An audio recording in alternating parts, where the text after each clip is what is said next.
আয়ারল্যান্ডের বিপক্ষে সিরিজের শেষ ম্যাচ খেলতে মাঠে নামছে বাংলাদেশ। একই সঙ্গে লিটন দাসের নেতৃত্বে এটি বিশ্বকাপের আগে টাইগারদের শেষ আন্তর্জাতিক সিরিজ। চট্টগ্রামে চলছে দলের শেষ প্রস্তুতি ক্যাম্প, যেখানে batting coach Mohammad Ashraful, BCB পরিচালক Abdur Razzak, head coach Phil Simmons, bowling coach Shaun Tait ও মুস্তাক আহমেদ নিবিড়ভাবে অনুশীলন পর্যবেক্ষণ করছেন।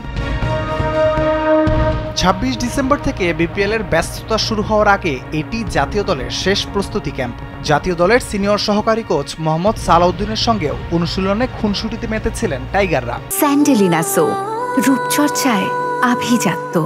এদিন চট্টগ্রামের অনুশীলনে ছিলেন শামীম হোসেন। দ্বিতীয় ম্যাচে সুযোগ পেয়েও কাজে লাগাতে না পারা সোহানের বদলে দেখা যেতে পারে তাকে। কঠোর অনুশীলনের পর দলের লক্ষ্য একটাই, জয় দিয়ে সিরিজ শেষ করা।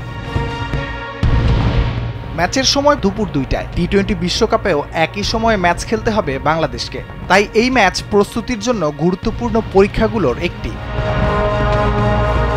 রাফিউল ইসলাম রাতুল, কালবেলা।